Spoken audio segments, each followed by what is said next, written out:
जय अम्बे मां, जय जय अम्बे मां, जय जय अम्बे मां, जय जय अम्बे मां, जय जय अम्बे मां, जय जय अम्बे मां।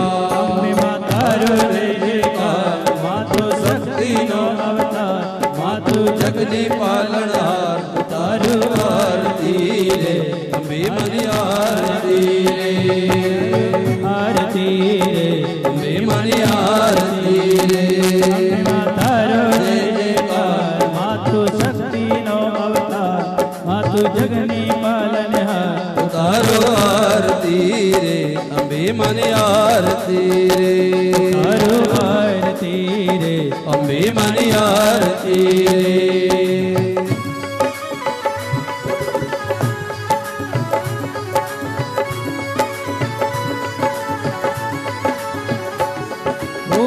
ढोल ने नगारा बाजे, शंख शरणायो बाजे, ढोल नगारा बाजे, शंख शरणायो आगे, जिणे जिणे झालर बाजे, माणीदार धाम, जिणे जिणे झालर वागे, माणीदार धाम। मीठो झालर नो झणकार, दीवड़ा जगमग पावो पार, इना तेज तणो है तार, तारो आरती रे, अम्बे मनी आरती रे, अम्बे मां तारो जय जयकार, मातो शक्ति नो अवतार, मातो जगनी पालनहार, तारो आरती रे, अम्बे मनी आरती रे।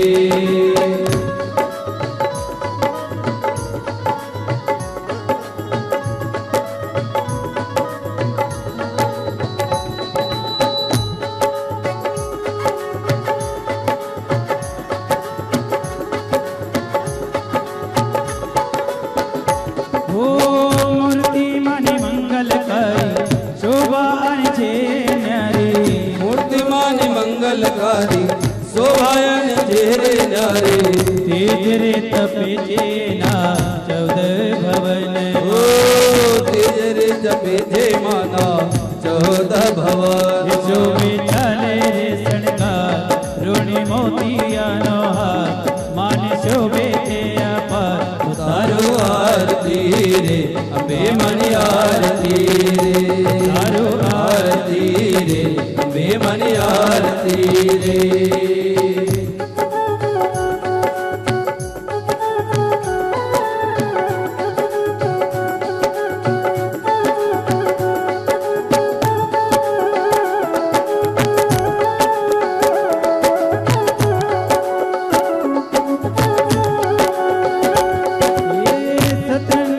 चमके मोती, जगे माच तारी ज्योति, सतनूर चमके मोती, जगमग धारी ज्योति, अणु रे अणु मारी तुझे रमना, ओ रणु रे रणु माड़ी तुझे रमना।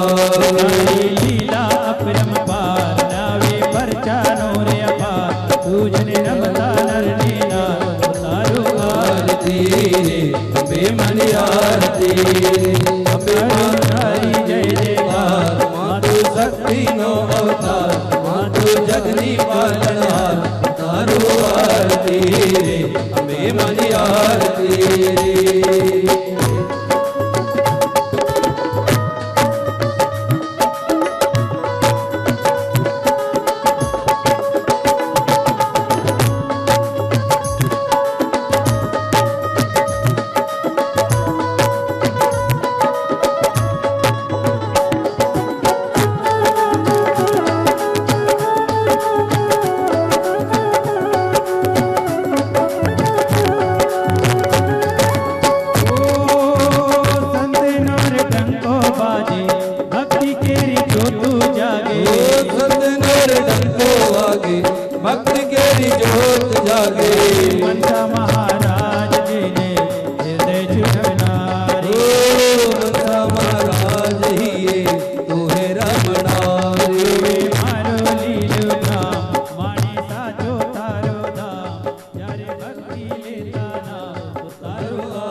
જગની પાલનહાર તારું આરતી રે બે મની આરતી રે તારો આરતી રે બે મની આરતી રે તારો આરતી રે બે મની આરતી રે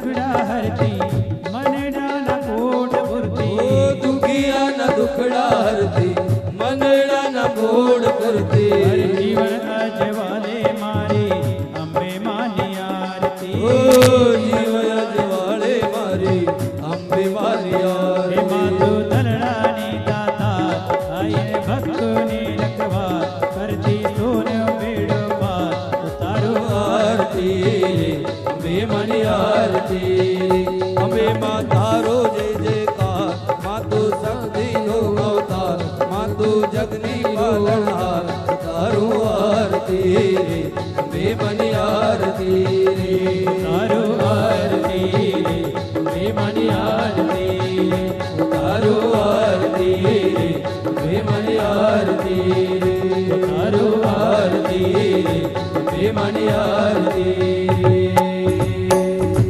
કર્પૂર ગૌરવ કરુણાવતારમ સંસારતારમ વિશ્વેશ્વરારમ સદા વસંતમ હૃદયારવિંદે ભવં ભવારે દૈવં નમામિ મંગલં ભગવાન વિષ્ણુ મંગલં ગરુડધ્વજા મંગલં ગુણધરીકાક્ષ મંગલાય તનોહરી સર્વમંગલ માંગલ્યે શિવે સર્વાર્થસાધિકે શરણે ત્ર્યંબકે ગૌરી નારાયણી નમોસ્તુતે નારાયણી નમોસ્તુતે નારાયણી નમોસ્તુતે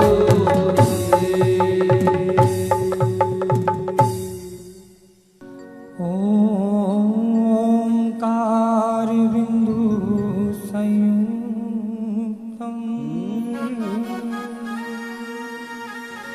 नित्यं ध्यायन्ति योगिनः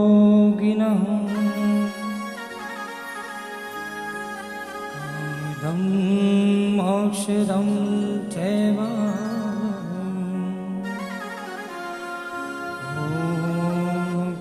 ओंकाराय नमो नमः लंबोदरं परम सुंदरेकदंतं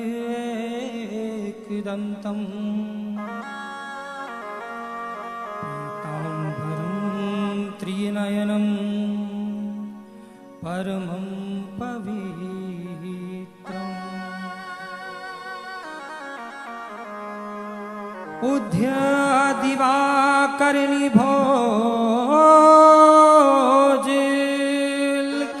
उद्यादिवाकर्णिभोजकान्तिकान्तं विघ्नेश्वरं सकल विघ्नहरं नमामि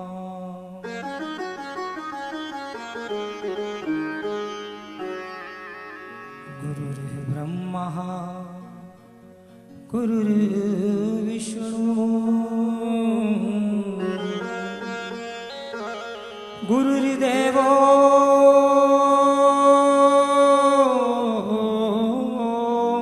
महेश्वरा गुरु साक्षात् परः ब्रह्म तस्मै श्री गुरुवे नमः तस्मै श्री गुरुवे नमः हरे कृष्ण कृष्ण कृष्ण हरे हरे राम राम राम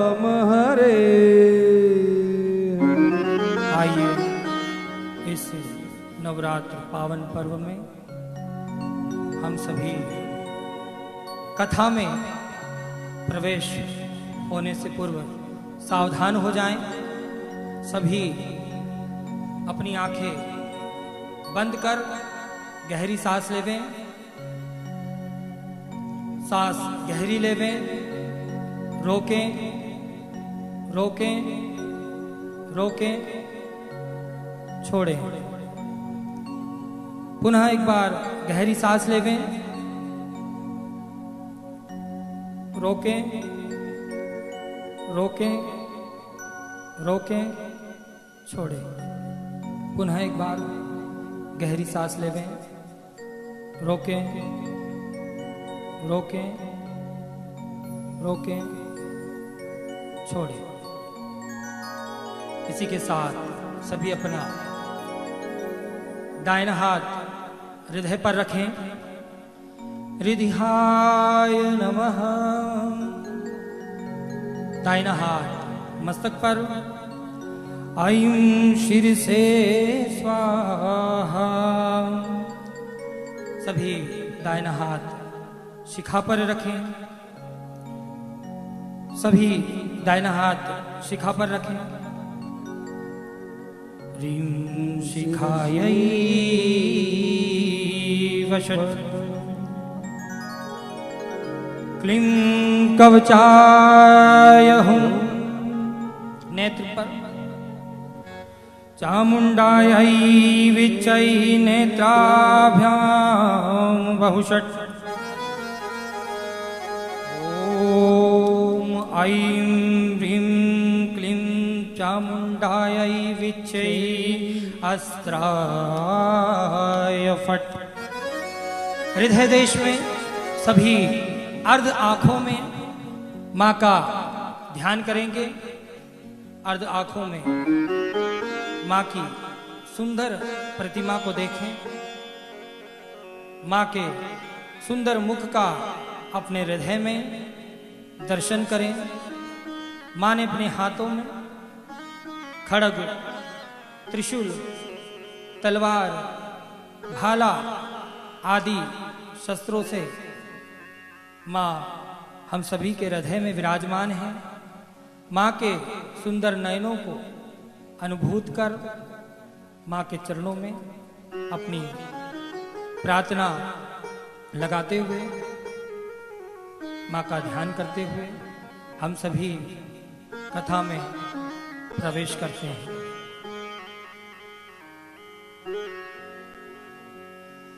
कनक भूधरी शिखरवासिनी।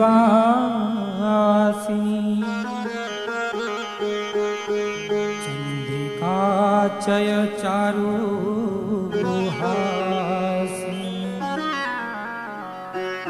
दशनी कोटि विकास बंकिम।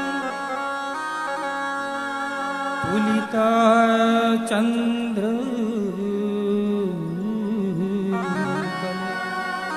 मां का कीर्तन करते हुए हम कथा में प्रवेश करेंगे। क्रमशः इस पूरे 9 दिवसीय कथा आयोजन में हम क्रम से मां की आराधना, मां की कथाओं का श्रवण करेंगे। आप सभी भी क्रम से मां की कथाओं को श्रवण करें, मां की कथाओं का लाभ लें।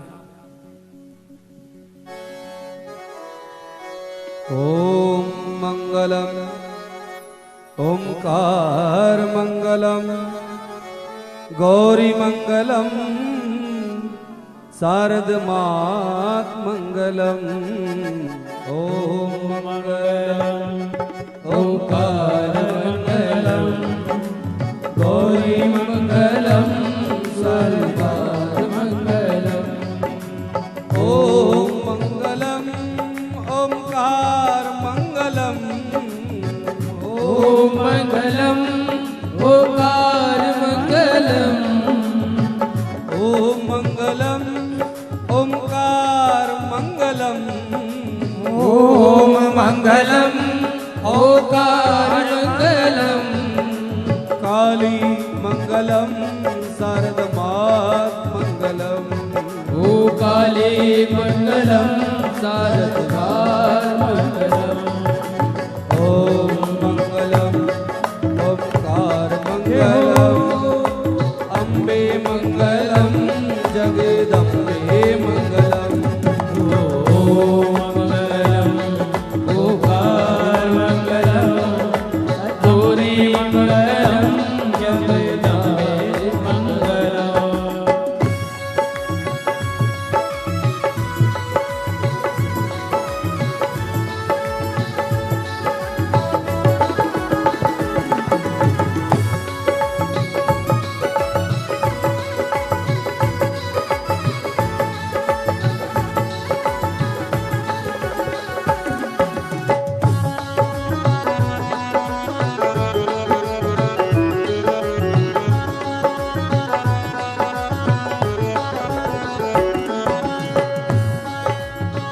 अम्बे मानी सूरत प्यारी अम्बे मानी सूरत प्यारी लागे छे बहु न्यारी लागे छे बहु न्यारी। ओ अम्बे मानी महिमा प्यारी अम्बे मानी महिमा प्यारी गुरुदेव नी महिमा प्यारी गुरुदेव की महिमा न्यारी। ओम मंगलम ओंकार मंगलम ओम मंगलम ओंकार मंगलम अम्बे मंगलम जगदम्बे मंगलम। ओ अम्बे मंगलम जगदम्बे मंगलम। ओम मंगलम ओंकार मंगलम गौरी मंगलम शारदे मां मंगलम। दोनों हाथों से ताली बजाते हुए मां का कीर्तन, कोई खाली ना बैठे। ये हो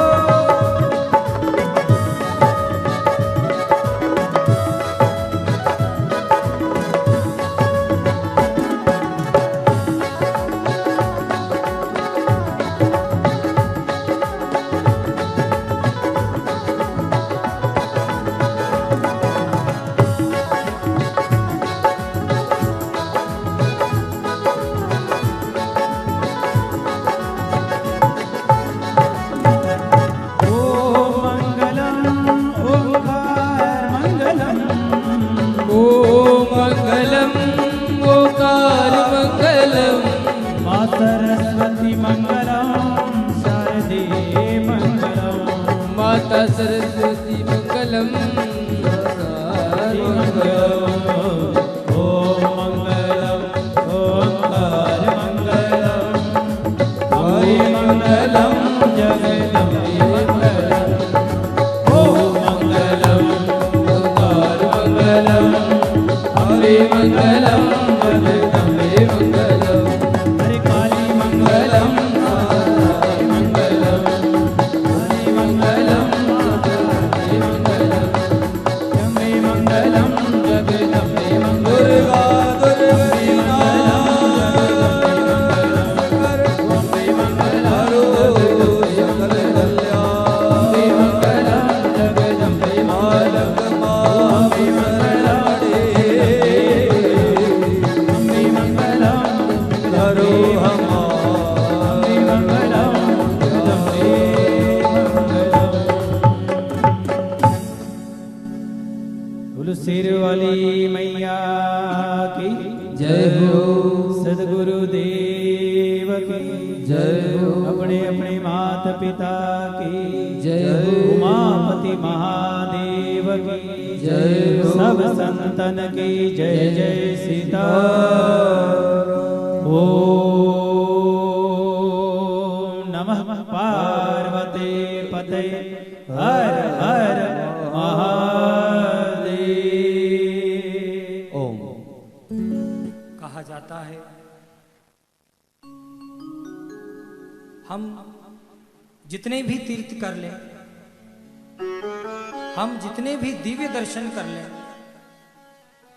हम कहीं अत्याधिक क्यों ना दान पुण्य कर लें, परंतु जब इन सब का फल ब्रह्मा जी के माध्यम से तोला जाता है तो उसमें ब्रह्मा जी कहते हैं कि संपूर्ण तीर्थों का, पुण्यों का जो लाभ आपको प्राप्त होता है,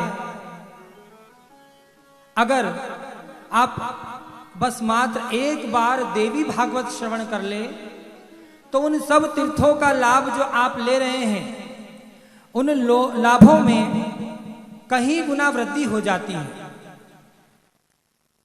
देवी भागवत मात्र एक ऐसा पुराण है जिसके श्रवण मात्र से, सुनने मात्र से, एक दिन सुनने मात्र से, एक दिन ना हो तो एक दिन में एक चौथाई बराबर भी अगर आप देवी भागवत श्रवण करते हैं तो आपको भोग एवं मोक्ष की प्राप्ति हो जाती है। नेमिषारण्य तीर्थ में शौनक ऋषि आदि 88,000 ऋषि सूत जी से पूछते हैं, हे महाभाग, क्या इस कलयुग में कोई ऐसा उपाय है, कोई ऐसी युक्ति है, कोई ऐसा मार्ग है जिसको अपनाकर यह मनुष्य भोग एवं मोक्ष की प्राप्ति कर ले? सूत जी कहते हैं कि संसार में द्रौपर, त्रेता एवं सतयुग में तो अन्य अन्य मार्ग के माध्यम से देवता, दानव एवं मनुष्य मोक्ष प्राप्त करते थे, परंतु कलयुग में एकमात्र अगर कोई मार्ग है और मनुष्यों के पास मार्ग है तो वह मात्र पुराणों का श्रवण है। जब तक आप हमारे पुराणों का, हमारे ग्रंथों का श्रवण नहीं कर लेते, आपकी और हमारी मुक्ति नहीं हो सकती। इस जन्म मरण के काल में हम यूं ही चलते रहेंगे। तो आइए मां भगवती से प्रार्थना कर सभी हम ये मां के चरणों में वंदना करते हैं कि इस कथा के माध्यम से हम सभी के जीवन में सत दिशा, सत मार्ग हो। साथ ही जिन यजमानों के माध्यम से आज हम यह कथा श्रवण कर रहे हैं उन यजमानों को भी सह धन्यवाद हम करते हैं। इस कथा में हमारे मुख्य यजमान के रूप में हमारे सांसद ज्ञानेश्वर पाटिल जी एवं अन्य सहयोगी यजमानों में सभी नाम तो अभी हम ले नहीं पाएंगे, लेकिन मनोज जी, संजय यादव जी, जिनके माध्यम से ये कथा हम सभी यहाँ पर श्रवण कर रहे हैं, साथ ही शुभ टीवी के माध्यम से जो भी भक्त इस कथा को श्रवण कर रहे हैं उन सभी के जीवन में मां भगवती की असीम कृपा हो, असीम उन्नति हो। शौनक जी पूछ रहे हैं कि सूत सूत महाभाग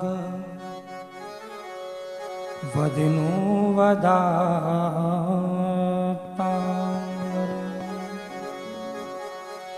कीदृशं तति पुराणम् विदित श्रवणे चता। सूत जी, आप जो पुराण कह रहे हैं उस पुराण को किसने रचा है और इस पुराण की सुनने की विधि क्या है, इसका विधान क्या है, आप हमें बताने की कृपा करें। आपके मुख से हमने पहले भी कहीं अनंत कथाओं को श्रवण कर अपने हृदय को शांत किया है। आप हमें देवी भागवत कथा को भी श्रवण कराकर हमारे कल्याण का कार्य करें। सूत जी कहते हैं विष्णोरंशः मुनि जातः सत्यवत्यां पराशरा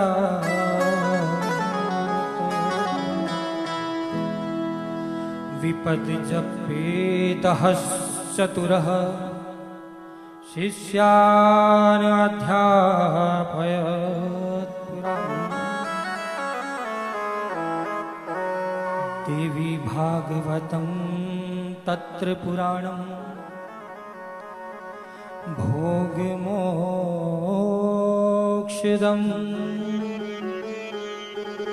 स्वयं तु श्रावयामास जन्मेजय भूपति अश्विने मधुमासे वा तपो मासे शुचो तथा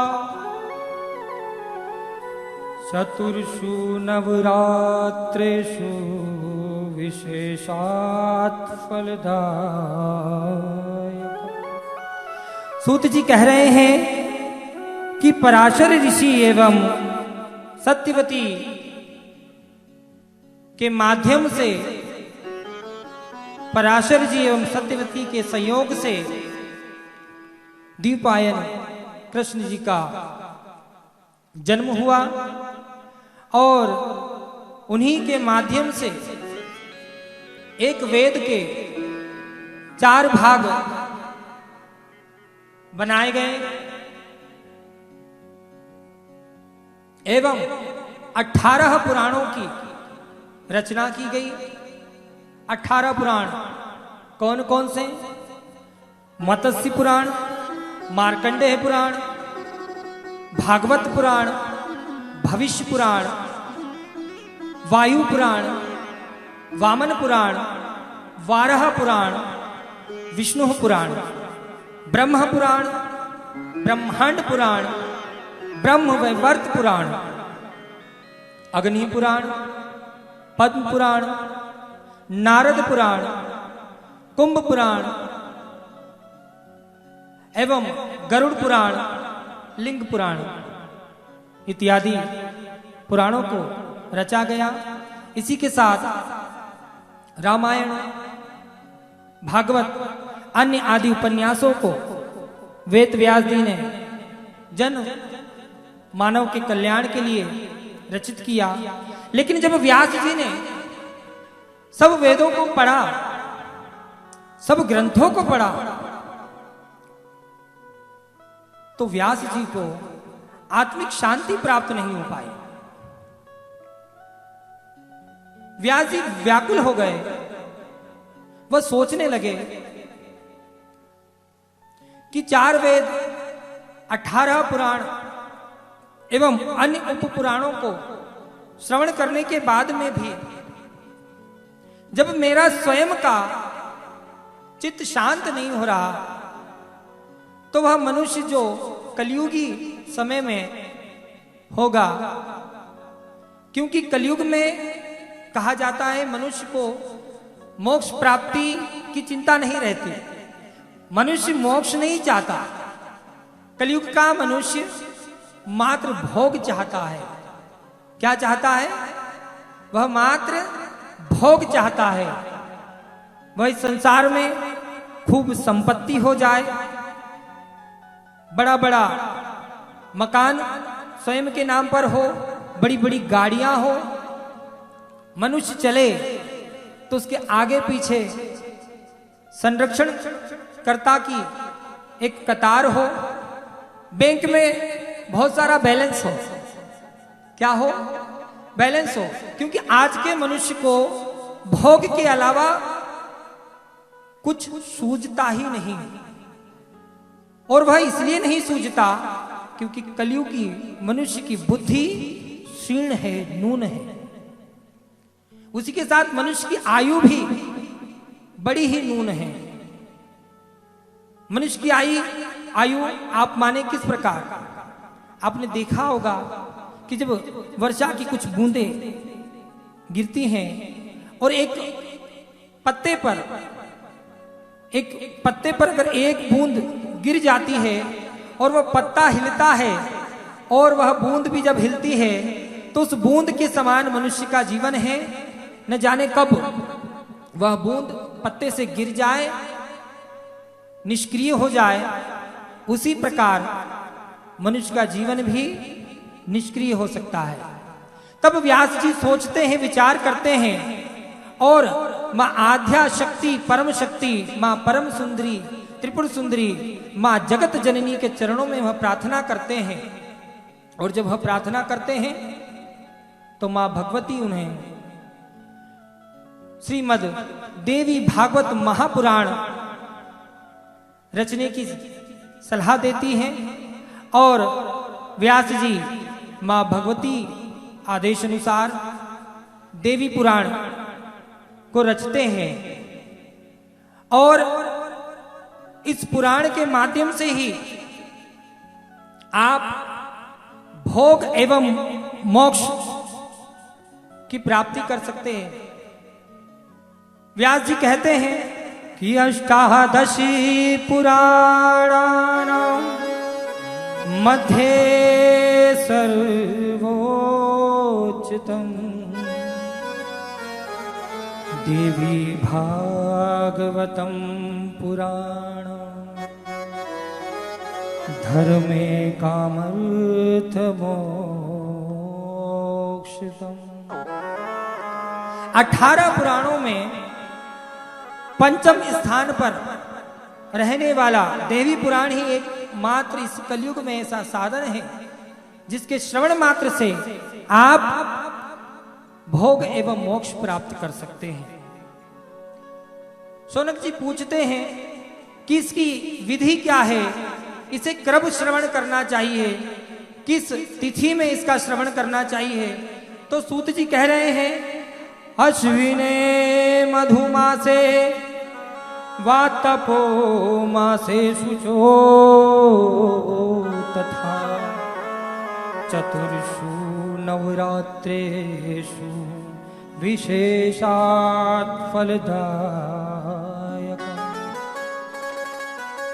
चारों नवरात्र कौन कौन से? चैत्र, माघ, आषाढ़ एवं शारदीय।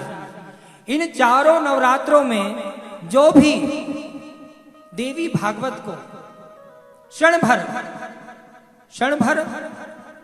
निमिष भर, निमिष अर्थात पलक झपकने में जितना समय हमें लगता है उतनी देर भी अगर हम देवी भागवत श्रवण कर लेते हैं तो हमारे सब पापों का नाश मां भगवती करती है और हमें लौकिक लाभ तो मिलता ही मिलता है, पारलौकिक लाभ मिलता है।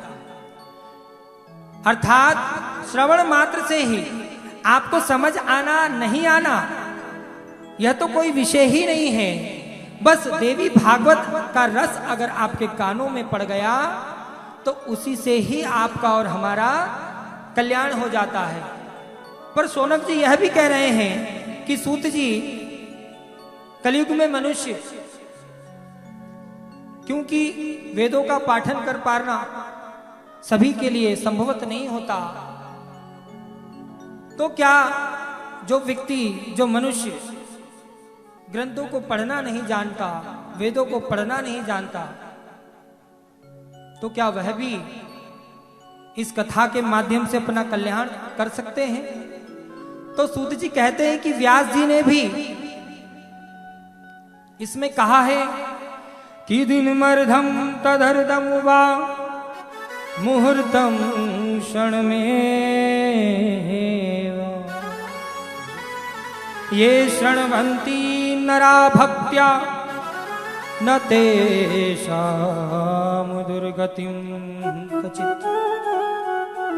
दिन मर्धम तदर्दम व मुहूर्तम क्षणमेव वा, एक दिन आधा दिन, एक दिन आधा दिन या एक मुहूर्त भर भी अगर कोई देवी भागवत का श्रवण कर लेगा तो उसके जीवन में नरा भक्त्या न तेषां दुर्गति ही कचित।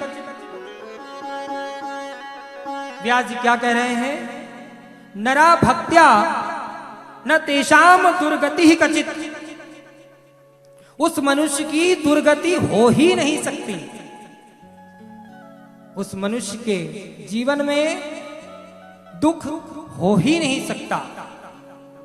तो इसीलिए मां जगत जननी परम अंबा जगदम्बा के चरणों में हम सब प्रार्थना करते हैं।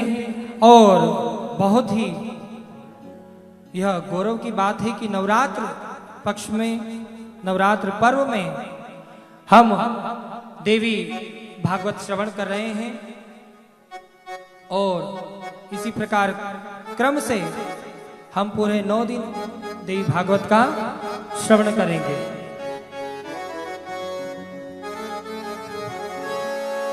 जगदम्बा राखो लाज शरण में आयो थारी। ओ जगदम्बा राखो लाज शरण में आयो हरी। जगदम्बा राखो लाज शरण में आयो थारी। जगदम्बा राखो लाज शरण में आयो हरी।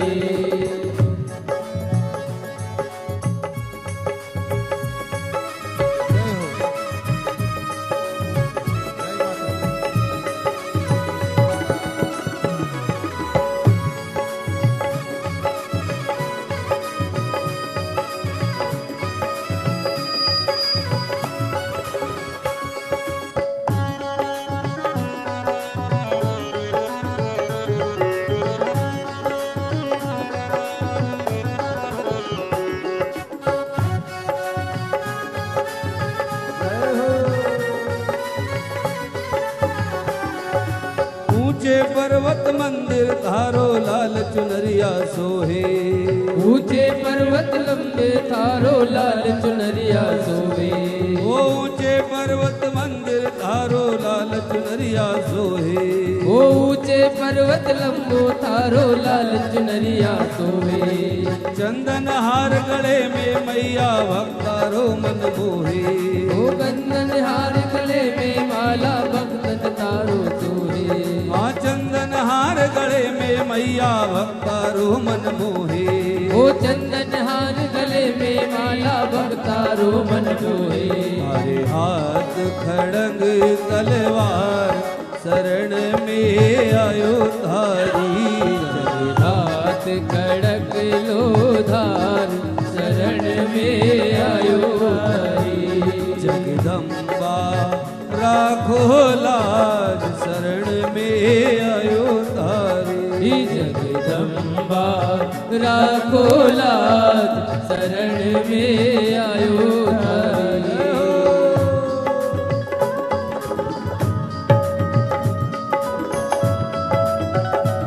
जय हो।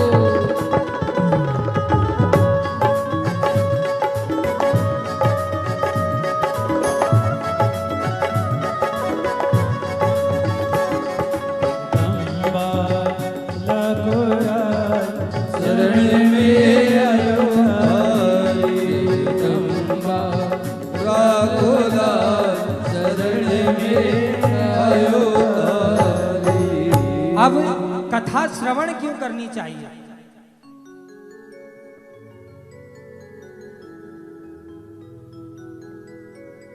सभी कथा का अर्थ इतना ही जानते हैं कि बस कथा में जाना है, झूमना है, नृत्य करना है, तालियां बजानी है और चले आना है। एक बार ऐसा ही हुआ, एक व्यक्ति थे, उनकी पत्नी बहुत कथा श्रवण करती थी। जहां भी कथा हो, उनके क्षेत्र में हो या दूर हो, बस उन्हें पता चलना चाहिए कि वहां आज कथा हो रही है।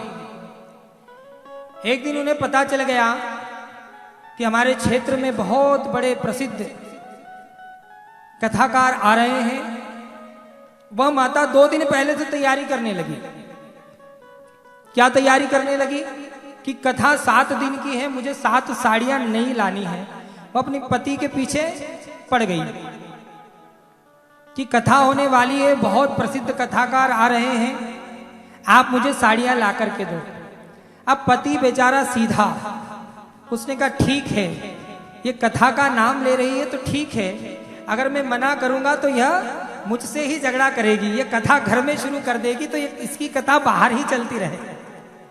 अब कथा वाले दिन वह सुबह जल्दी उठी, सुबह से एक ही रट लगा रही, भी कथा में जाना है, कथा में जाना है।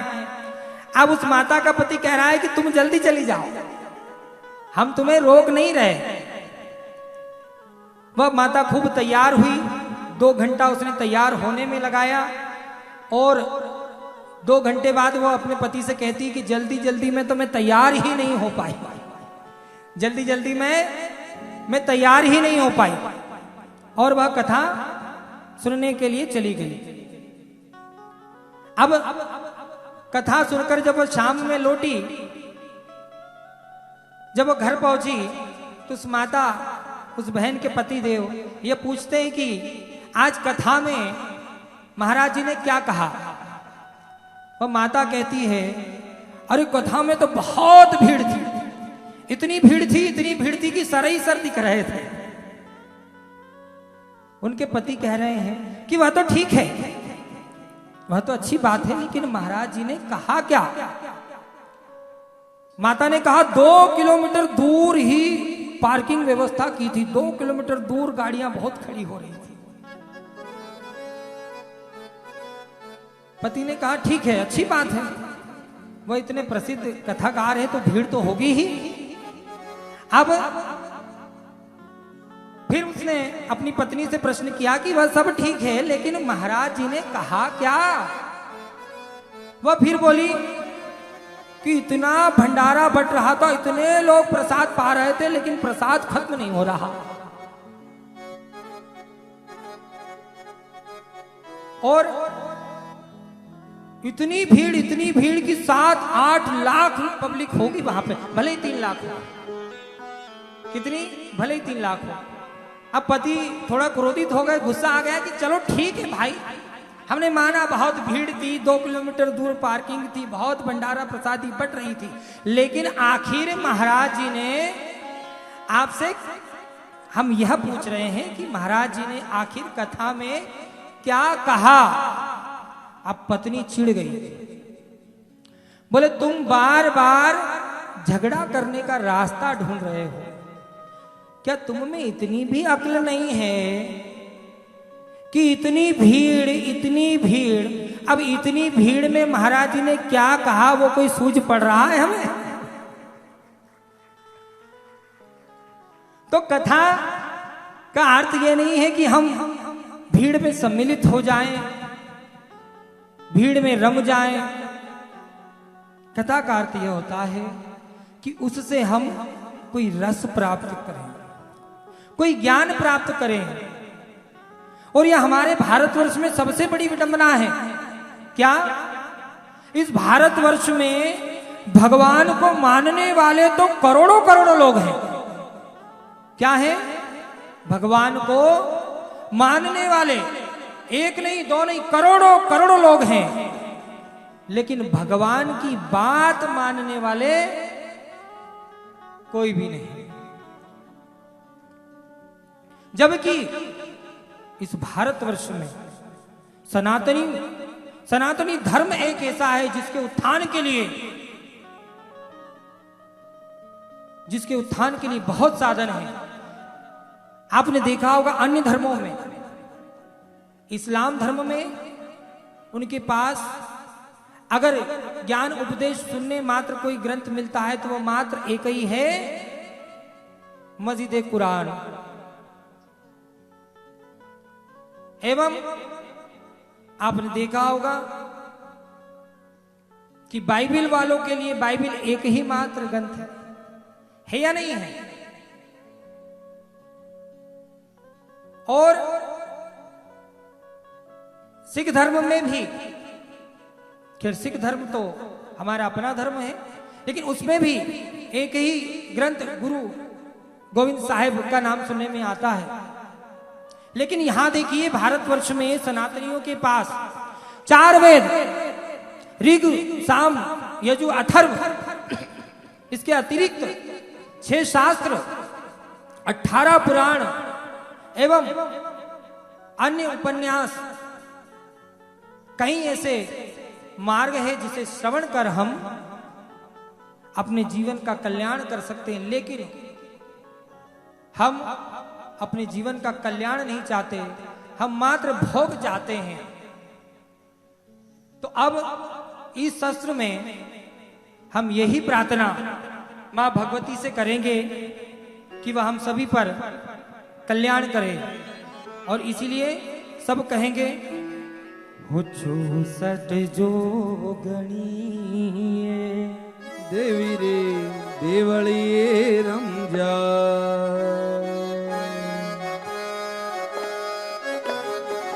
हम सभी भाषाओं का समावेश करेंगे। जय हो।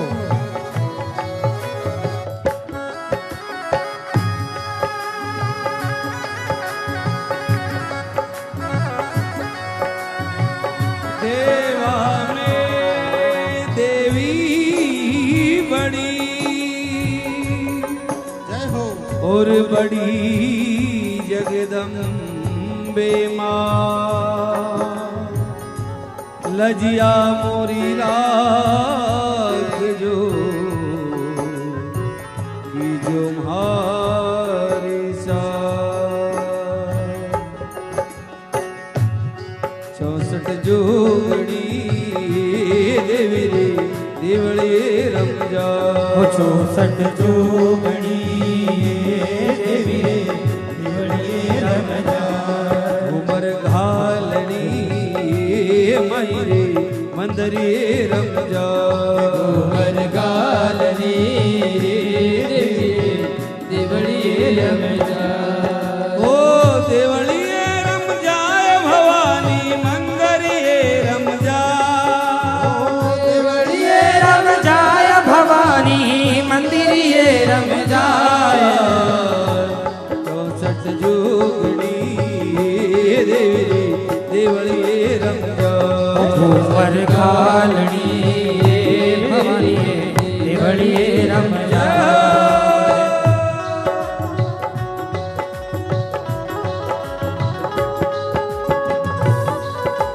जय हो अम्बे मात की।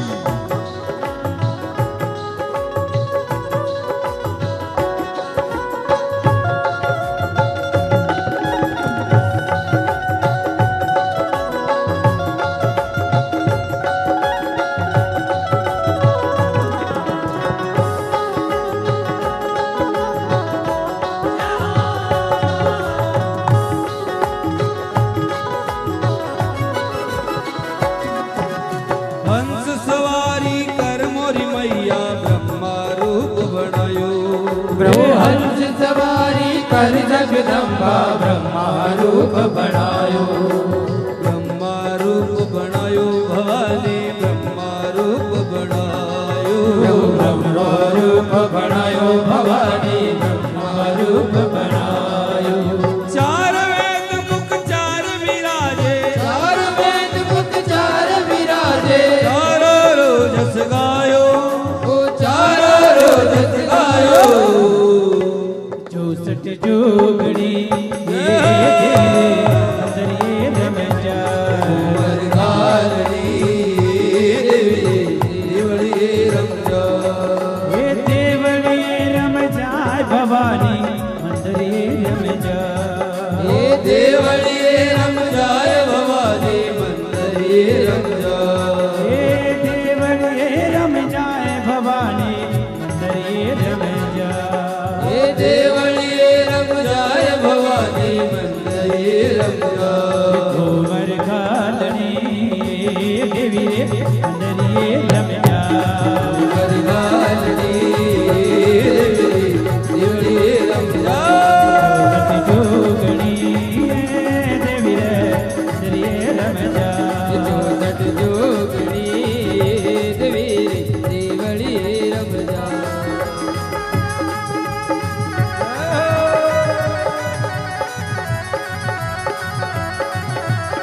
गरुड़ सवारी कर मोरी मैया विष्णु रूप बनायो।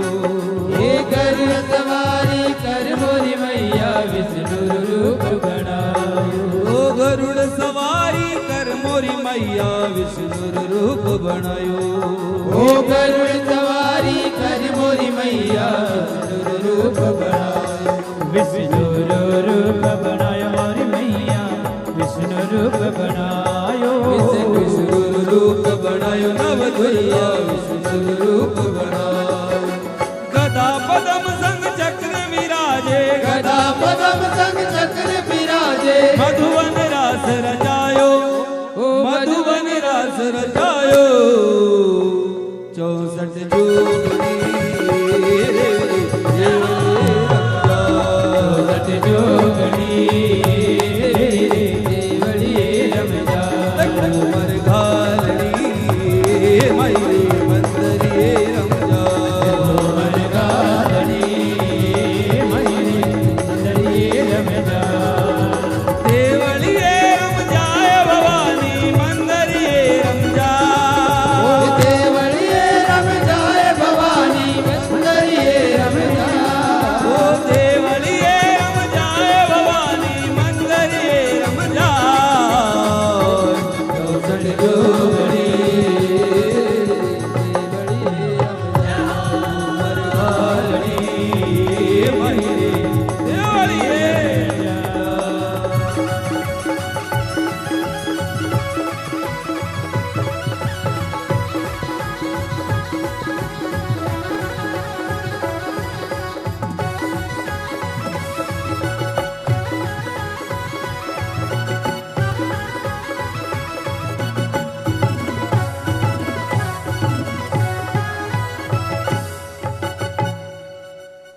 जिस प्रकार शौनक जी सूत जी से प्रश्न करते हैं और सूत जी कहते हैं कि जो आपने हमसे ये प्रश्न किया है, यही प्रश्न वेद व्यास जी ने शिव पुराण में सनत कुमार से पूछा था कि संसार में वह कौन सा साधन है और हमें किसे साधना चाहिए और वह साधक कौन है।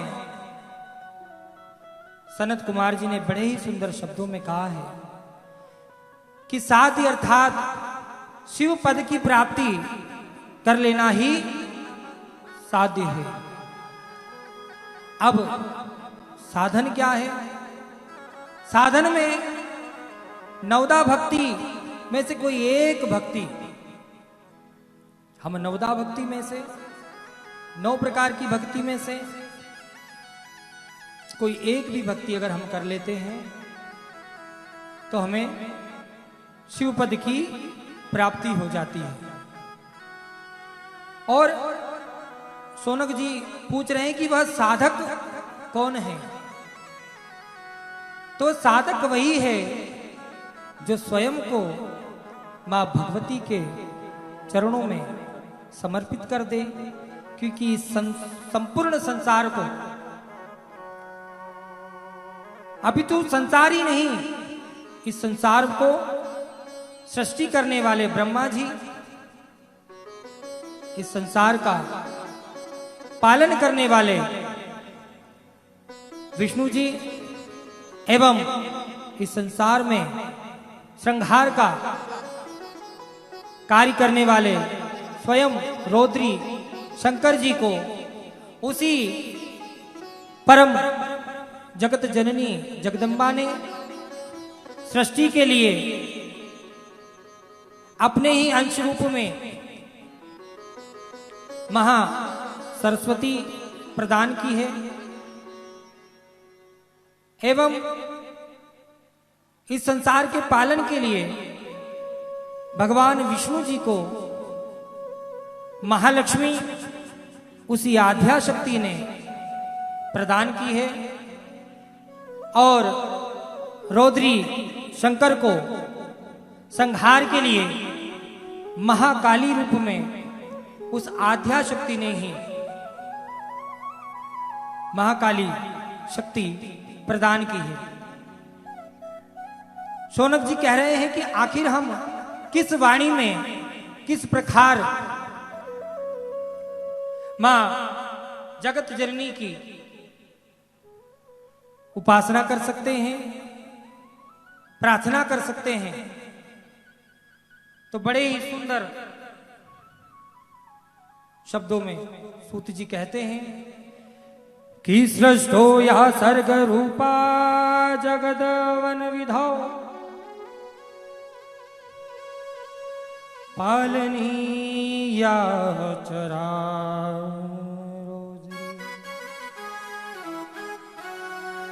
संहारे चापि यस्या जगदीदमाखिलम् क्रीडनं या परात्मा पश्यन्ती मध्यमाधो तदनु भगवती वैखरी वर्णरूपा सास्मद्वाचं प्रसन्ना विधिहरिगिरिशा राधितालं करोति। वैखरी, मध्यमा, पश्यन्ती और परा, इन 4 वाणियों में हम मां की आराधना कर सकते हैं। वैखरी वाणी, अब वैखरी वाणी क्या हुआ? जैसा आप हम बोल रहे हैं और आप हमें सुन रहे हो, आपने देखा होगा कि जब आपके घरों में विवाह आदि इत्यादि मंगल कार्य होते हैं तो ब्राह्मण देवताओं के माध्यम से वेदोक्त मंत्रों को जोर जोर से बोला जाता है।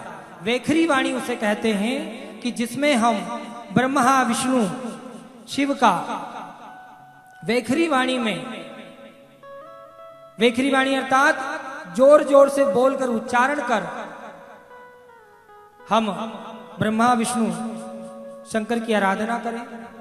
और वैखरी वाणी का स्थान कंठ देश माना गया है। कहां पर? कंठ देश। मध्यमा, मध्यमा वाणी अर्थात हृदय से बिना बोले जब हम किसी मंत्र का उच्चारण बिना बोले हृदय में करते हैं तो उसे मध्यमा वाणी कहते हैं और उसका स्थान है हृदय देश।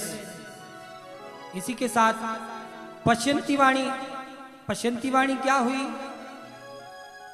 पश्यंती वाणी अर्थात अगर किसी मंत्र को हम बोल रहे हैं तो उसका साक्षात दर्शन हमें होना चाहिए। दर्शन मात्र, ऐसा नहीं कि किसी पुस्तक या ग्रंथ में हम मंत्र देख रहे हैं तो दर्शन हो रहे हैं।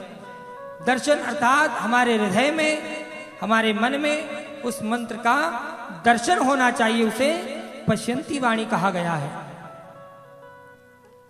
और परावाणी क्या है? परावाणी अर्थात जो सीधे हमें ईश्वरी सत्ता से जोड़ दे उसे परावाणी कहा गया है।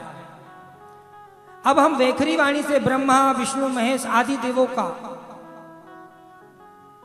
देवों की उपासना कर सकते हैं, लेकिन मां भगवती के लिए वैखरी, मध्यमा, पश्यंती, परा, हम किसी भी वाणी में मां भगवती की उपासना कर सकते हैं, साधना कर सकते हैं।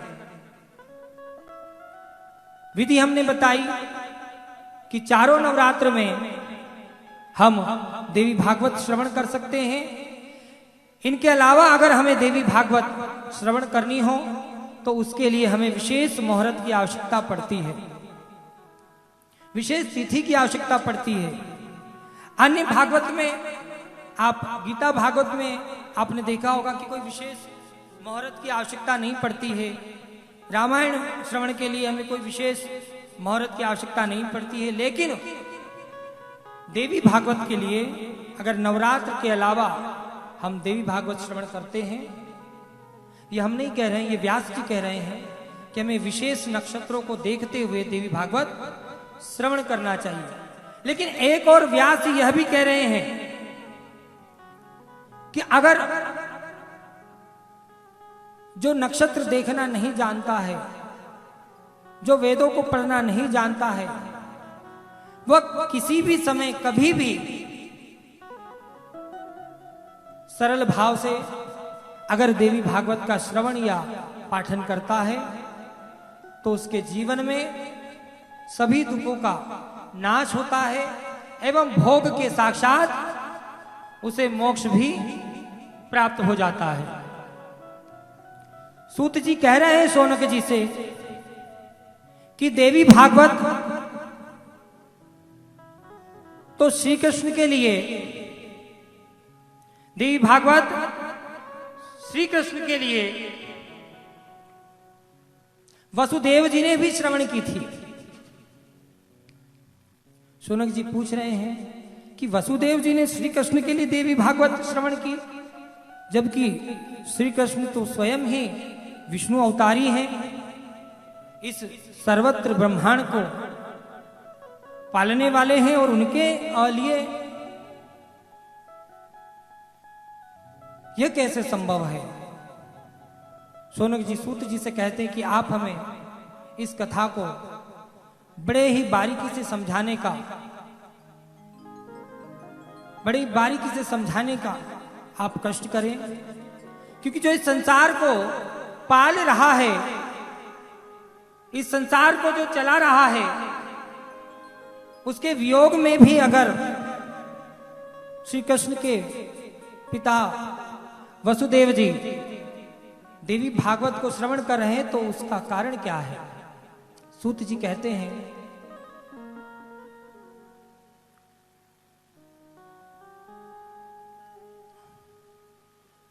कि एक बार सत्राजित नाम के द्वारिका में सत्राजित नाम के एक राजा निवास करते थे। सत्राजित सूर्य देवता के, किनके? सत्राजित सूर्य देवता के उपासक थे। उपासक के साथ साथ वह सूर्य देवता के बहुत घनिष्ठ मित्र भी थे। वह नित्य प्रतिदिन सूर्य देवता की आराधना में लगे रहते थे और सूर्य देवता उनकी आराधना से प्रसन्न होकर के उन्हें एक सैमंतक मणि प्रदान करते हैं, जिस मणि की चमक से पूरी द्वारिका प्रकाशमय हो जाती है। ऐसी मणि सत्राजित भगवान सूर्य देवता से प्राप्त कर द्वारिका की ओर लौटते हैं और जब उस चमक के साथ सत्राजित को द्वारिका में आते द्वारिका वासी लोग देखते हैं तो वह सरल लोग भगवान कृष्ण से कहते हैं कि देखिए, आपकी भक्ति की, आपकी महिमा की कीर्ति इतनी फैल गई है कि स्वयं सूर्य देवता आपके दर्शन के लिए आ रहे हैं। अब भगवान कृष्ण तो सब जानते हैं।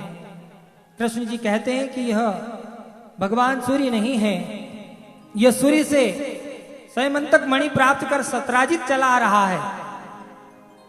सत्राजित आकर के भगवान कृष्ण को प्रणाम करते हैं और मणि के विषय में भगवान कृष्ण से कहते हैं कि यह उपहार स्वरूप हमें हमारे मित्र सूर्यदेव से प्राप्त हुई है।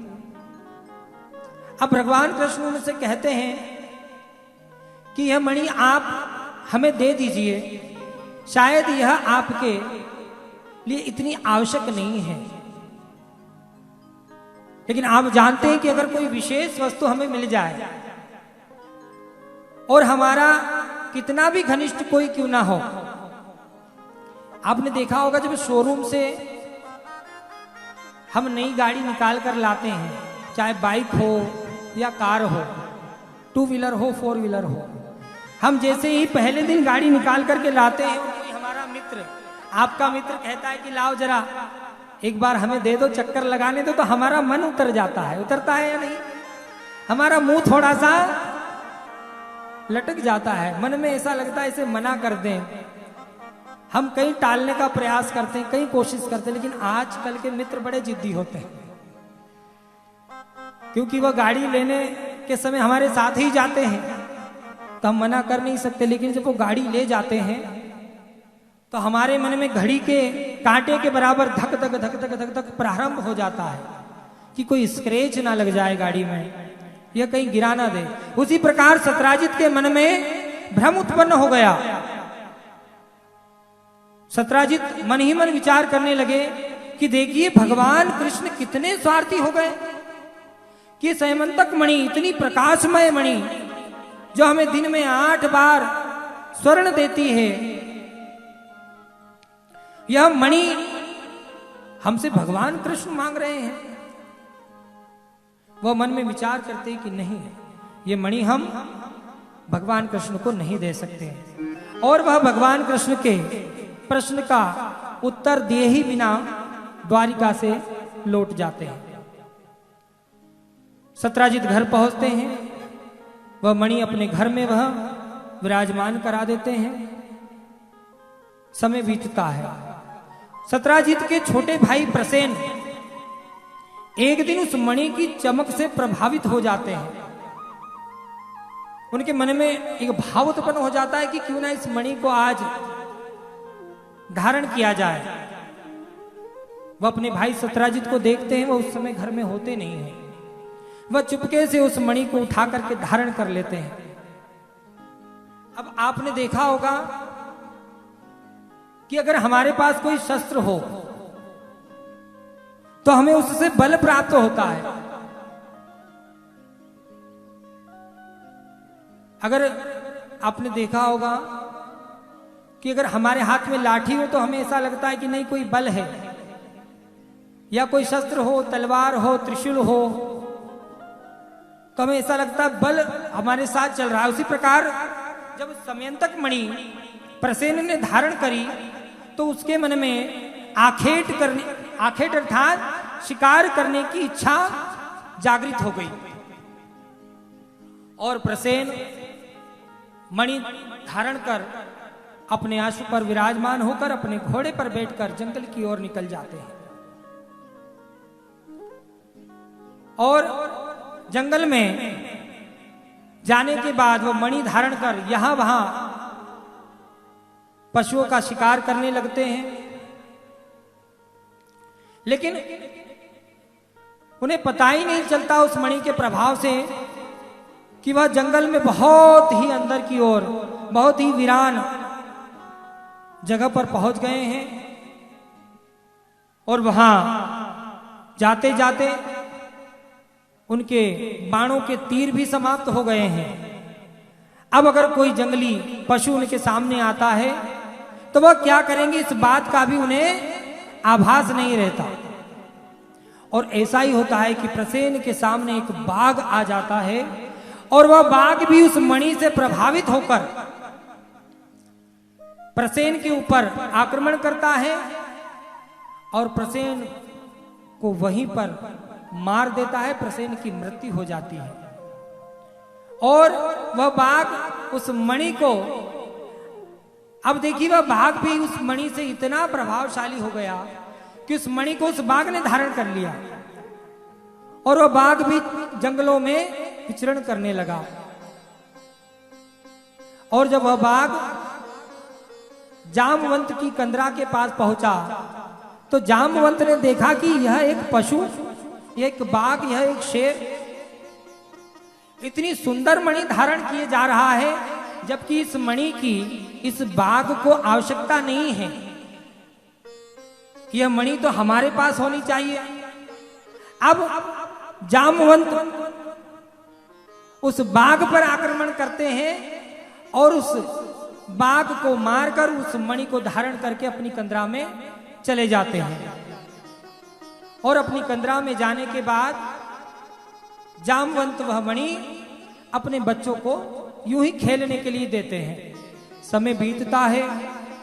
सत्राजित की मणि जब उसे दिखाई नहीं देती तो वह अपनी पत्नी से कहता है धीरे से कि हे भाग्यवान, मेरी मणि शायद चोरी हो गई, मेरी मणि को कोई चुरा ले गया। अब मैं क्या करूं, मुझे समझ में नहीं आता। मुझे संदेह तो है। सत्राजित अपनी पत्नी से क्या कह रहे हैं, मुझे संदेह है, मुझे पता है कि मेरी मणि किसने चुराई है। लेकिन उस मणि से ज्यादा उनकी प्रसिद्धि आवश्यक है, इसलिए मैं कह नहीं सकता। लेकिन मैं जानता हूं कि मेरी मणि उन्होंने ही चुराई है या अपने किसी व्यक्ति से उस मणि को उन्होंने चुरवाया है। अब पत्नियां तो आप जानते ही हो। सत्राजित बोल तो चुका कि मैं जानता हूं। अब सत्राजित की पत्नी उनके पीछे पड़ गई। माता बहनों की आदत रहती है ना, अगर दो माताएं बहनें आपस में कुछ बात कर ले और एक कह रही हो कि देखो मैं तुम्हें कुछ बताना चाहती हूं उस बहन के बारे में, उस माता के बारे में, परंतु तुम किसी से कुछ कहना नहीं। अच्छा, वो आपस में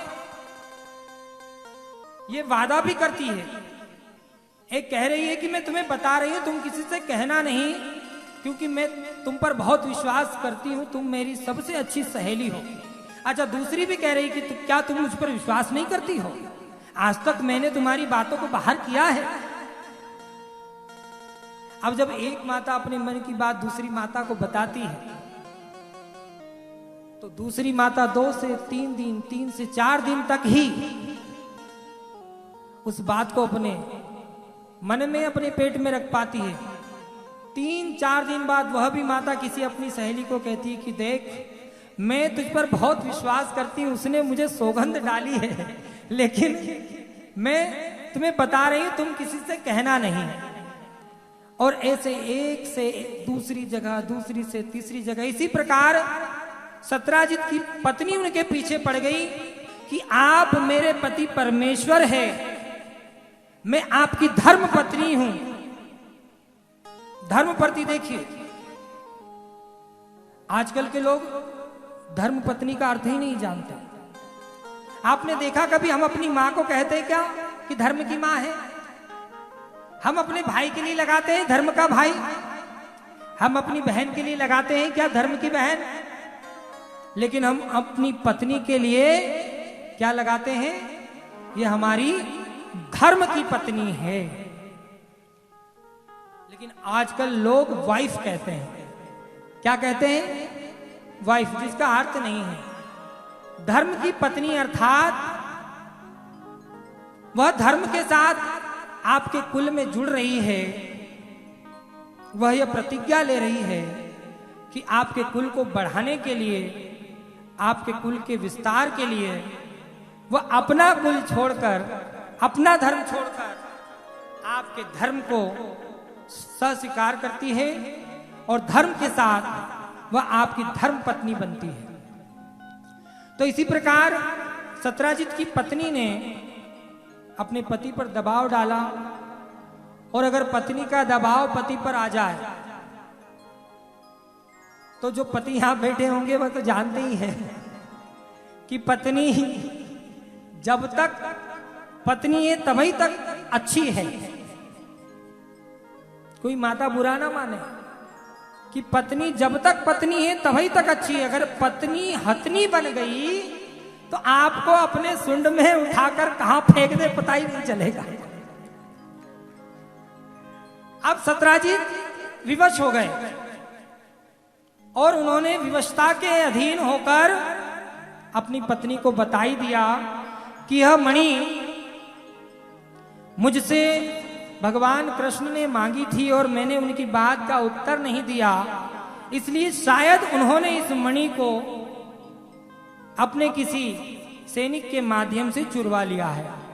परंतु तुम मेरी सौगंध खा लो कि यह बात तुम द्वारिका वासियों में जाने नहीं दोगी, नहीं तो भगवान है। भगवान की किसी भी स्थिति में अवहेलना नहीं करनी चाहिए। क्या नहीं करनी चाहिए? अवहेलना नहीं करनी चाहिए। अब पत्नी ने भी सत्राजित से वादा तो कर लिया, लेकिन बात मणि की थी। बात कौन सी थी? बात तो मणि की थी। अब धीरे धीरे वह बात को छुपाते गई, लेकिन उसके पेट में दर्द होने लगा। अब दर्द होने लगा तो वह किसी अपनी सहेली को खोजने लगी और उसे एक सहेली मिल गई उसने पहले उस सहेली को सौगंध डाली कि मैं तुम्हें बहुत ही गहन विषय बता रही हूं, तुम यह किसी को बताना नहीं। देखो मेरे पति को भगवान सूर्य ने सैमंतक मणि दी थी और उस मणि से भगवान कृष्ण भी प्रभावित हो गए और उन्होंने उस मणि को चुरवा दिया। भगवान कृष्ण ने मणि को चुरवा दिया। अब यह धीरे धीरे बात एक से दूसरी जगह, दूसरी से तीसरी जगह पूरी द्वारिका में फैल गई। अब द्वारिका में जब यह बात फैली तो भगवान कृष्ण तक भी यह बात फैली, लेकिन भगवान कृष्ण तो सब जानते हैं, लेकिन उन्होंने मनुष्यों के भांति मनुष्यों को संदेह जो बना है उसको दूर करने के लिए वह स्वयं कुछ सैनिक लेकर जंगल की ओर पलायन करते हैं उस मणि की खोज में। क्योंकि भगवान कृष्ण जानते हैं कि अगर लाछन मुझ पर लग गया, ऐसे तो भगवान पर लाछन लगता नहीं है, कोई लगा नहीं सकता, लेकिन भगवान कृष्ण उस समय मनुष्यों के लिए सोच रहे हैं कि अगर कोई लाछन लग जाए तो उस लाछन को पूर्णतः हमें दूर करना चाहिए। अगर हमने कोई दोष किया है तब तो ठीक है, हम सजा के पात्र हैं। अगर हमने कोई पाप किया है तो हम सजा के पात्र हैं, लेकिन अगर हमने कोई पाप नहीं किया, कोई दोष नहीं किया, तो हम चाहे जो सजा हमें कोई दे दे, लेकिन वह सजा के विरुद्ध हमें हमेशा खड़े रहना चाहिए। क्या रहना चाहिए? हमें सजा के विरुद्ध खड़े रहना चाहिए। लेकिन इस संसार में अब विपरीत हो रहा है। क्या हो रहा है? हो यह प्रेम की बात है उधो, ये प्रेम की बात है उधो, हो यह प्रेम की बात है उधो, ये प्रेम की बात है उधो, बंदगी तेरे बस में नहीं है, बंदगी तेरे बस में नहीं है, ये तो प्रेम की बात है उधो, बंदगी तेरे बस की नहीं है। यहाँ सर दे के होते हैं सो दे, यहाँ सर दे के होते सो दे, यहाँ सर दे के होते हैं सो दे, ओ यहाँ सर दे के होते सो दे, ये आस की इतनी गलती नहीं है, आस की इतनी सस्ती नहीं है, ये तो प्रेम की बात है।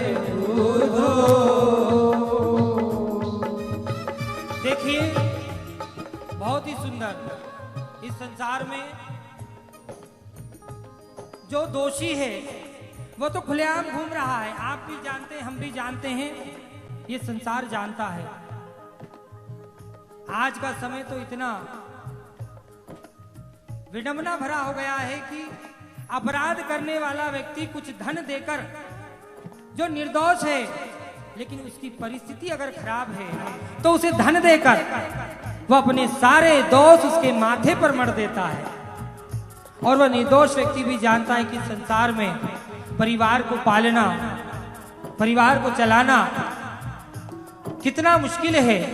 अगर हमें धन मिल रहा है और उसके कारण हम सजा के लिए जा रहे हैं, लेकिन सजा के जाने के बाद अगर हमारा परिवार 2 समय का भोजन प्राप्त कर रहा है तो इससे बड़ा कुछ भी नहीं है। उसी प्रकार भगवान कृष्ण नहीं चाहते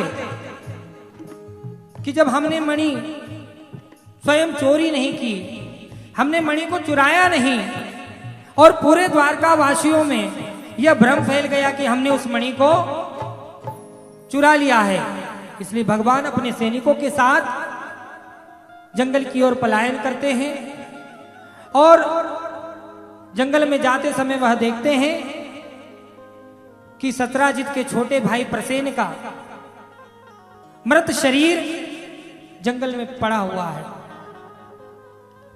और उस मृत शरीर के पास से बाघ के पंजों के निशान जाते और दिखाई दे रहे हैं।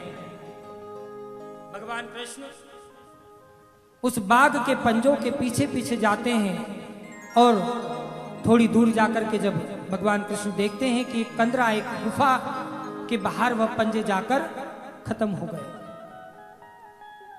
भगवान कृष्ण विचार करते हैं कि शायद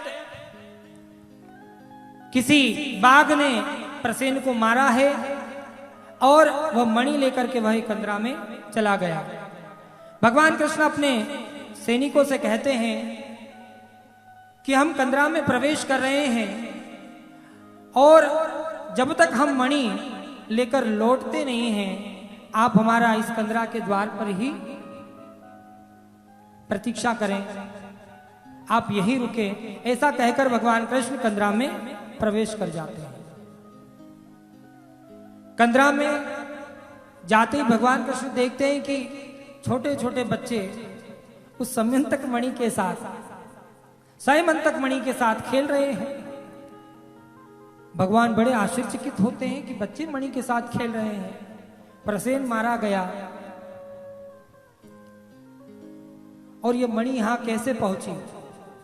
जब भगवान अपने अंतर ध्यान से देखते हैं कि प्रसेन को किसी बाघ ने मारा और जिस कंदरा में मैं अभी उपस्थित हूं उस कंदरा में जामवंत रह रहा है। उस जामवंत ने उस बाघ को मारकर इस मणि को हत्या कर अपने बच्चों को यह मणि खेलने के लिए दे दी। अब भगवान कृष्ण उन बच्चों से उस मणि को मांगते हैं। अब बच्चे तो बच्चे ही होते हैं, कुछ मिल जाए तो उनसे लेना बड़ा मुश्किल है।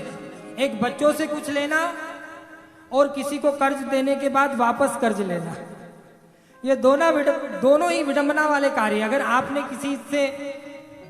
किसी को अपना कोई धन आपने दिया कर्ज रूप में तो आप उसे लेकर दिखाए। जितना समय उसने आपको वापसी के लिए दिया है उस समय में आप गुणित कई वर्ष कर दें, वह आपको धन मिलता नहीं है।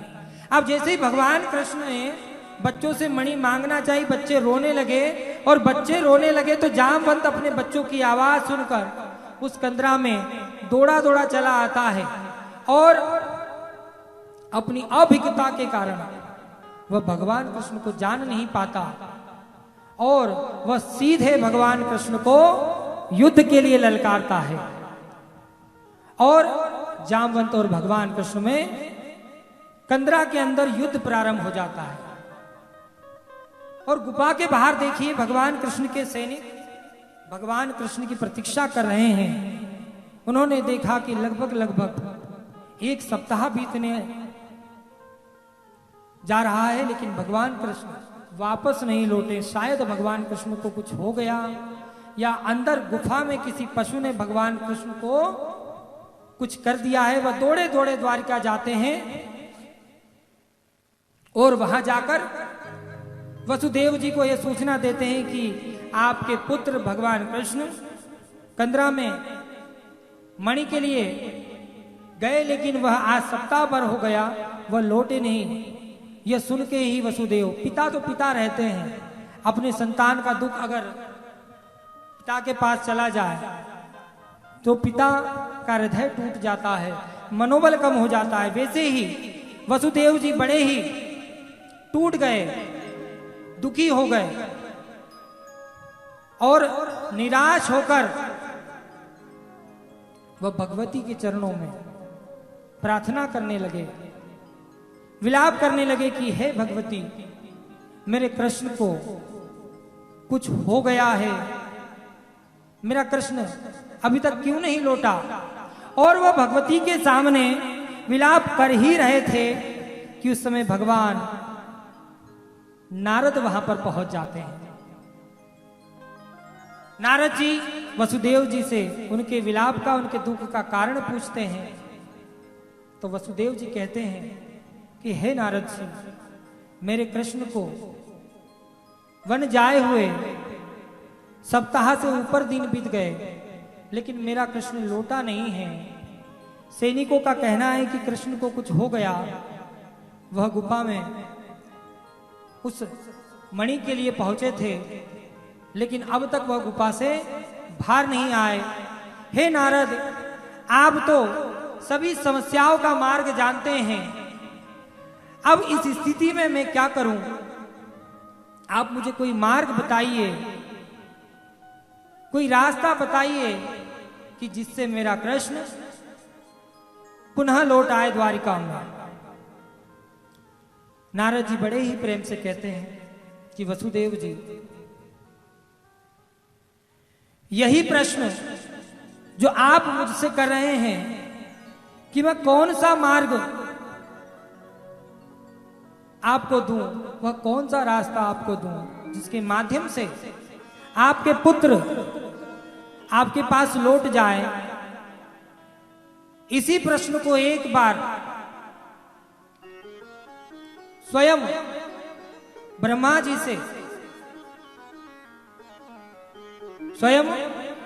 जी से, मैंने भी पूछा था कि अगर कोई मनुष्य अपने संतति, अपने संतान के लिए, अपने पुत्र के लिए, पुत्री के लिए अगर दुखी हो जाए तो वह क्या ऐसा उपाय करे। संतति अर्थात पुत्र संबंधित, पुत्री संबंधित जब मनुष्यों को कोई भी दुख होता है, दुख जैसे कि अगर आपका पुत्र रुष्ट होकर के आपका घर छोड़कर, त्याग कर, परित्याग कर वह कहीं और चला गया और आप उसे खोज रहे हैं, वह आपको मिल नहीं रहा, उस समय आप क्या प्रयोग करें, क्या उपाय करें, कौन सा मार्ग आप अपनाएं जिससे आपको आपके पुत्र की प्राप्ति हो जाए। ऐसी माताएं बहनें जिनको संतान का योग नहीं हो पाता, वह माताएं बहनें ऐसा क्या करें जिनको संतान सुख प्राप्त हो। तब ब्रह्मा जी ने मुझसे कहा था, नारद जी कह रहे हैं कि जब ब्रह्मा जी ने मुझसे कहा था कि अगर ऐसी स्थिति में कोई नवाह यज्ञ करता है, देवी पुराण की कथा श्रवण कर वह नवाह यज्ञ करता है,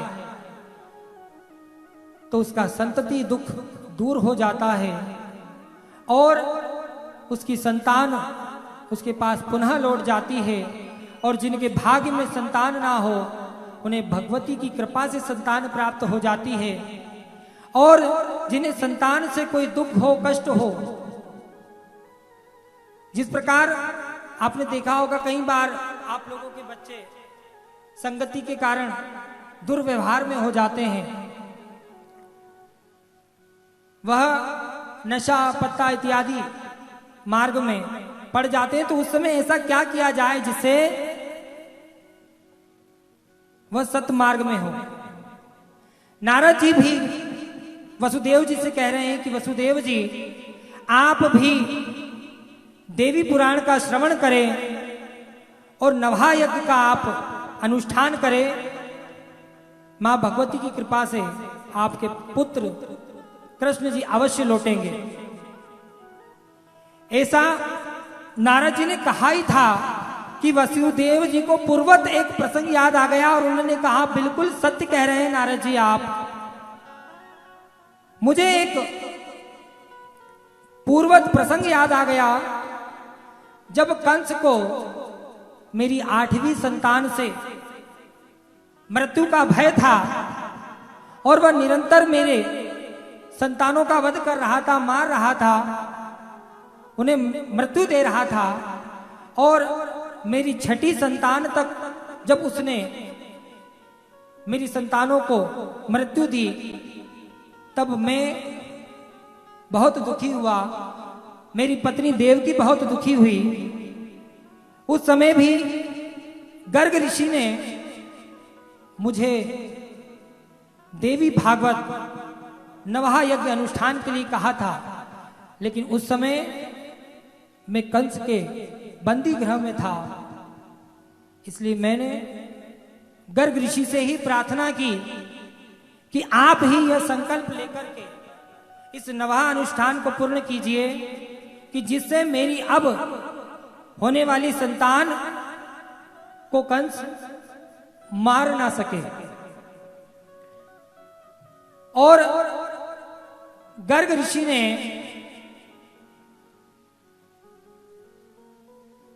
मेरे लिए नवहा यज्ञ अनुष्ठान का संकल्प कर विंध्याचल पर्वत पर, कहां पर? विंध्याचल पर्वत पर इस देवी नवहा यज्ञ का अनुष्ठान किया था, और जिसके फल स्वरूप मां आद्याशक्ति ने स्वयं यहां विंध्य रूप, माया रूप में जन्म लेकर के वह कंस के सामने उपस्थित हुई। और जब कंस ने उन्हें मारना चाहा तो वह आकाशवृत्ति होकर के विंध्याचल पर्वत पर विराजमान हो गई। और आज भी वह विंध्याचल पर्वत से इस जन जन पर अपनी कृपा बरसा रही है। बोलिए विंध्याचल वासिनी महारानी की जय हो। अब वसुदेव जी नारद जी से यह प्रार्थना करते हैं कि हे नारद जी, आप भी उसी प्रकार मेरे लिए इस नवहा यज्ञ अनुष्ठान को करने की कृपा करें।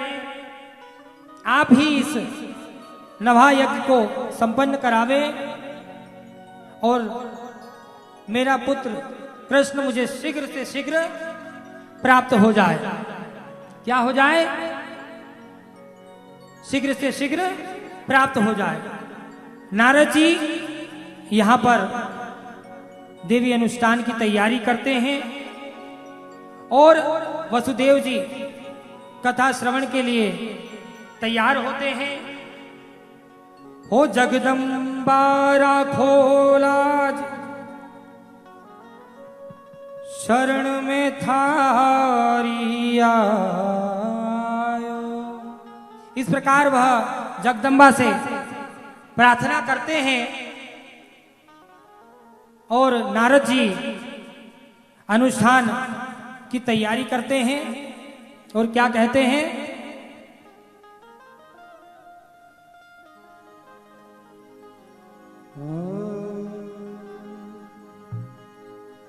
जगदम्बा राखो लाज, शरण में आयो थारी।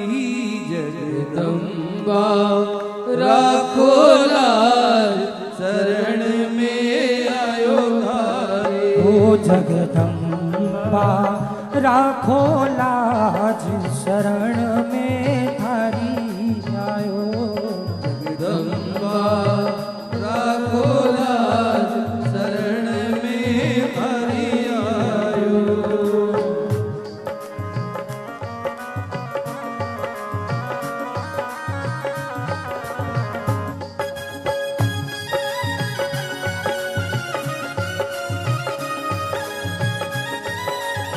यहाँ कंदरा में भगवान कृष्ण और जामवंत के बीच युद्ध चल रहा है और भीषण युद्ध चल रहा है। भगवान कृष्ण जामवंत को मार मार कर पटक रहे हैं और यहाँ पर नारद जी नवहा यज्ञ का अनुष्ठान कर रहे हैं और वसुदेव जी देवी पुराण का श्रवण कर रहे हैं और क्या कह रहे हैं? जगदम्बा लाखो राज, शरण में थारी आयो। जगदम्बा राखो लाज, शरण में आयो।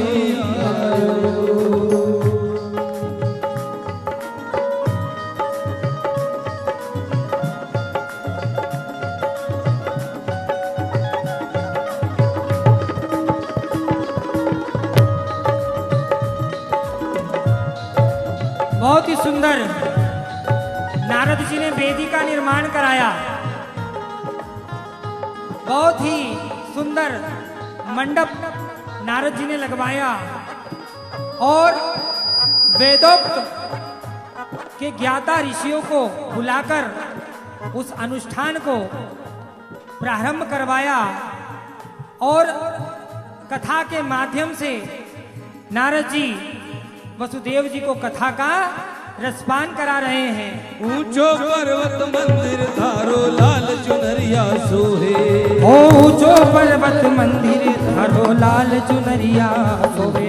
ये ऊंचो पर्वत मंदिर धारो लाल चुनरिया सोहे।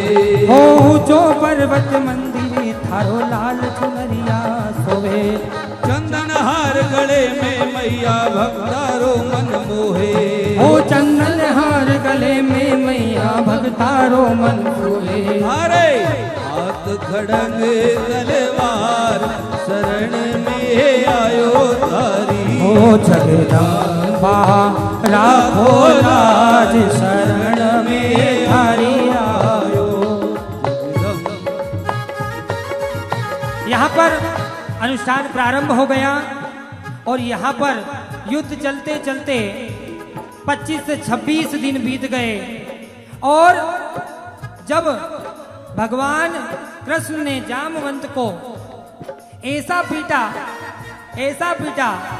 कि एक दांत जामवंत का टूट गया और जैसे ही दांत टूटा, आपने देखा होगा ना कि हम लोगों का दांत टूटता है या अक्कल की डांट आती है तो हम कहते हैं अब ज्ञान आने वाला है। क्या आने वाला है?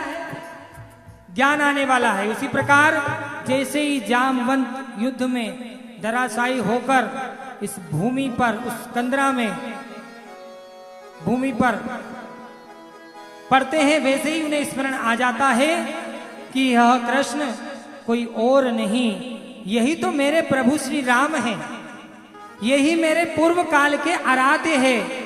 और जैसे ही उन्हें यह स्मरण आता है वह भगवान कृष्ण के चरणों में पड़ जाते हैं, उनसे क्षमा प्रार्थना करते हैं, उनसे विनती करते हैं, उनसे क्षमा याचना करते हैं और उन्हें पूछते हैं कि भगवान मुझ अज्ञानी से ये बहुत बड़ी भूल हो गई, मुझे क्षमा करें और आपका इस कंदरा में आने का प्रयोजन क्या है, मुझे कृपया कर बताएं। भगवान कृष्ण जामवंत से कहते हैं कि मैं सत्राजित की मणि लेने आया हूं, इस मणि का मुझ पर आरोप लग गया, आप कृपया कर मुझे यह मणि लौटा दें ताकि मैं सत्राजित को यह मणि देकर अपने ऊपर लगे लाछन का दोहन कर सकूं, इस लाछन को हटा सकूं।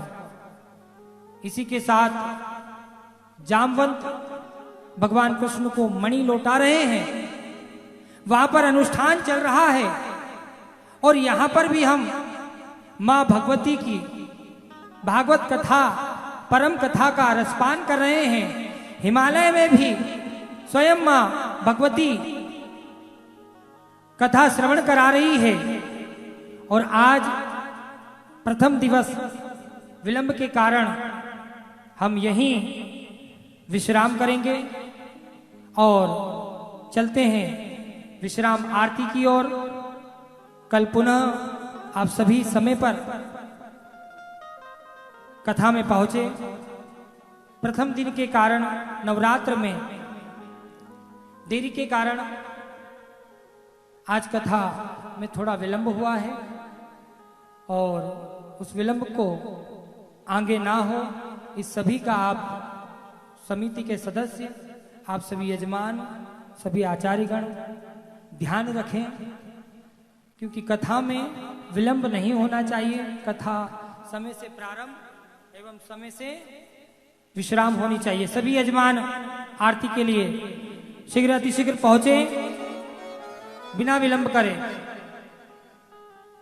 हो जगदम्बा राखो लाज शरण में थारी आयो।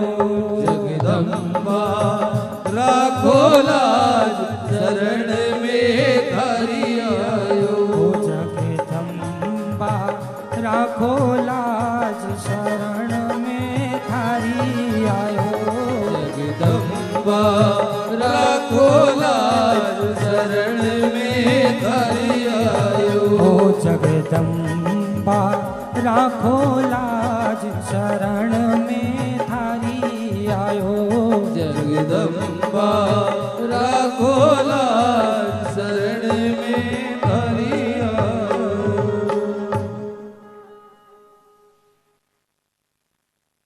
सभी विश्राम आरती में बड़े ही चित्त के साथ सम्मिलित होंगे। हो दुर्गा पुराण की है आरती, पापियों को पाप से है तारती। माँ दुर्गा पुराण की है आरती, पापियों को पाप से तारती। दुर्गा पुराण की है आरती, पापियों को पाप से तारती।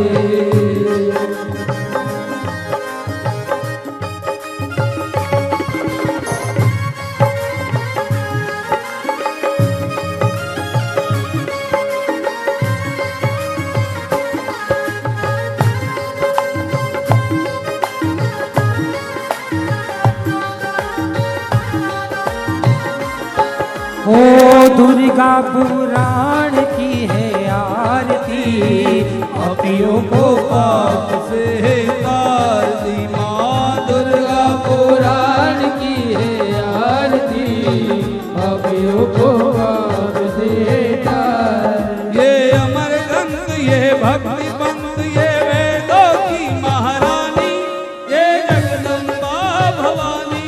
ये अमर ग्रंथ, ये भक्ति पंथ, ये वेदों की महारानी।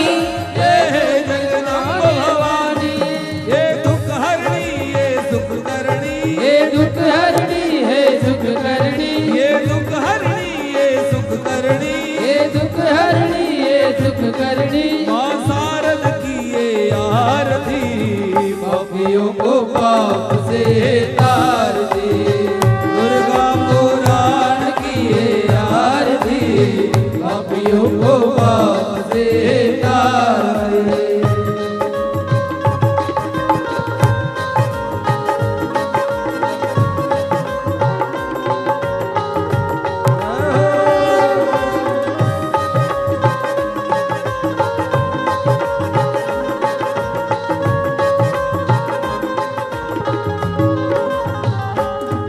ये शांति गीत पावन पुनीत पापों को मिटाने वाली, ये मुक्ति दिलाने वाली। ये शांति गीत पावन पुनीत पापों को मिटाने वाली, ज्योति जगाने वाली। है गौरी यही, है काली यही, ये गौरी यही, ये काली यही। है गौरी यही, है काली यही, ये गौरी यही, है काली यही। हे जगदम्बा की आरती, पापियों को पाप से तारती। माँ दुर्गा पुराण की है आरती, पापियों को पाप से तारती।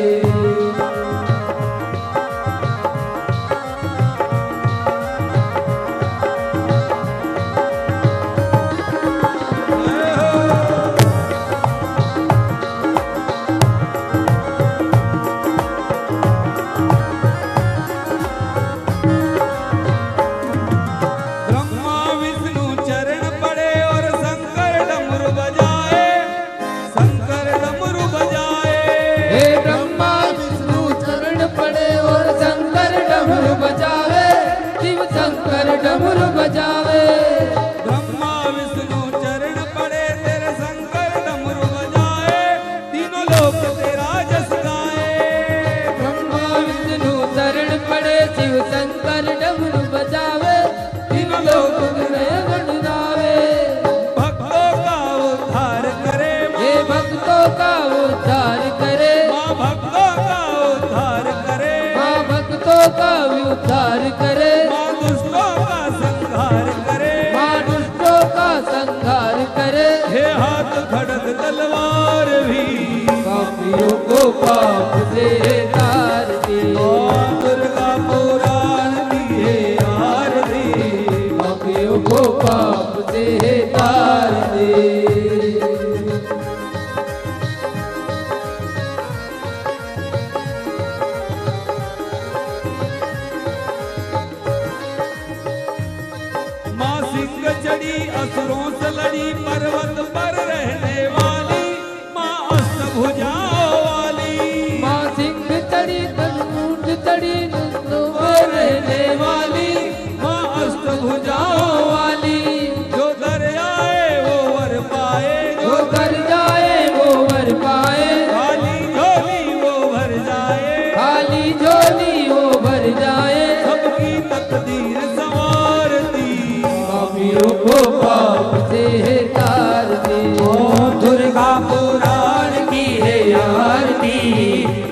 पापियों को पाप से तारती, दुर्गा पुराण की है आरती, पापियों को पाप से तारती। गौरम प्रणवतारम प्रचारकारम दुर्गेन्द्रारम सदावतंतम भवन भवानी दैवं नमामि। मंगलम भगवान विष्णु मंगलम गरुड़ध्वज मंगलम पुंडरीकाक्ष मंगलाय तनोहरि। सर्वमंगल मांगल्ये शिवे सर्वार्थसाधिके शरण्यं त्र्यंबके गौरी नारायणी नमोस्तुते नारायणी नमोस्तुते नारायणी नमोस्तुते।